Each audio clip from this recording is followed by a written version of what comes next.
Welcome to WinSouls TV. This is your host, Jeff Thomas, and today we are going to be talking about obedience again. Now, we'll be coming out of 1 Samuel 13 and then 1 Samuel 15 as well. So let's talk a little bit about obedience. First of all, I'm going to make a very, very bold statement here. God will not honor the man who is not obedient. He will not honor a man who is disobedient. Now, let's venture into that. So around 1 Samuel 13, you will find quickly that the Lord is giving specific commands to Samuel and Saul. One of those commands is that, or Samuel ends up giving Saul a command, which is king at the time. And he says, hey, wait for a while until I come back so that I can show you how to make a sacrifice to the Lord. Well,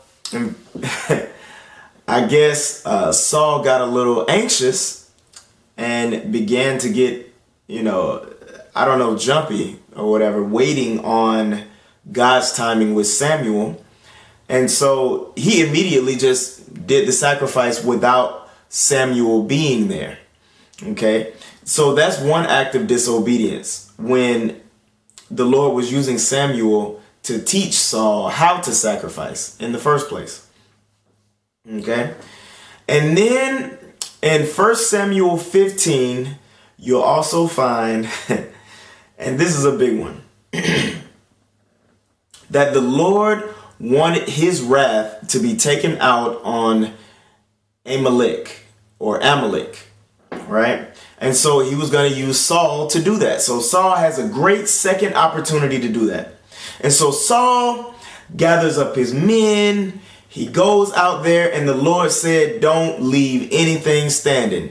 Destroy everything. All of the cattle, everybody walking, everything. Right? Saul goes out there and he kills majority of what's out there. But guess what? He left some of the livestock, some of the good livestock, because he wanted to make a sacrifice to the Lord. And then also he spared Agag and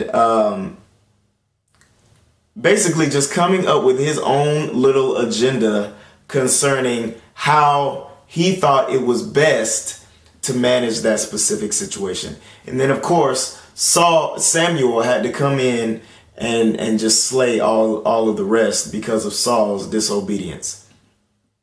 Now, there's something that I really want to drive home here. Later in that passage, Samuel tells Saul that obedience is better than sacrifice. But what does that mean?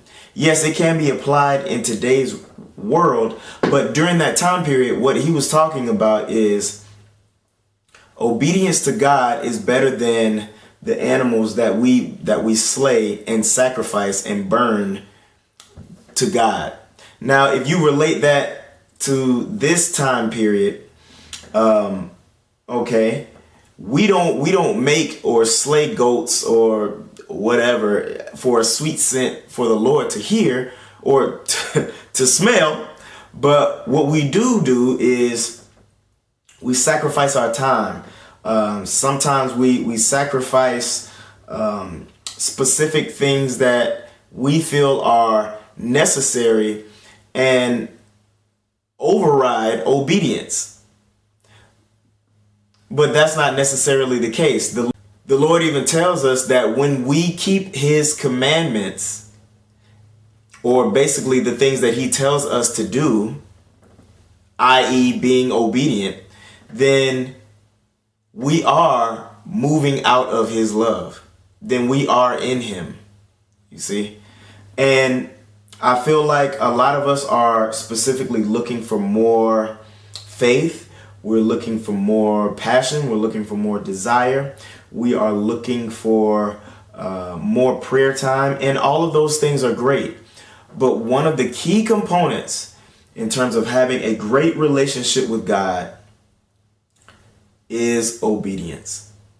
Is obedience. And I'm gonna be honest, I'm learning all of these lessons myself, right along with making these videos. So this is why these videos are coming about. But back to Saul, there is no halfway obedience. There is no halfway obedience.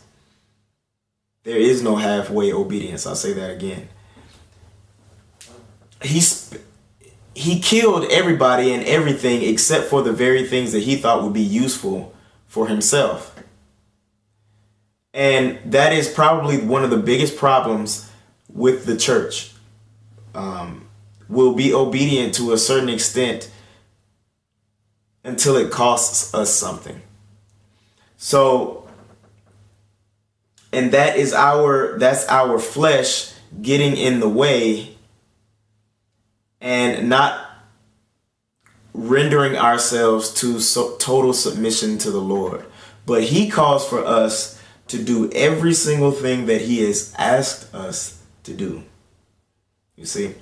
And not anything less, not anything less than that. So if you were back in those times and he told you to go and slay and burn down all of the buildings, kill all of the cattle and livestock, and then kill Agag, that's exactly what he desires of us. And even today, when he is speaking to us and he is telling us something specifically, there should not be any an uproar or an objection or a justification as to why we did not do those things. Because the man that is obedient to the Lord is the man that receives the blessing. Is the man that receives the blessing. So let's get out there, start being obedient, and start racking up our blessings in heaven. Have a good one.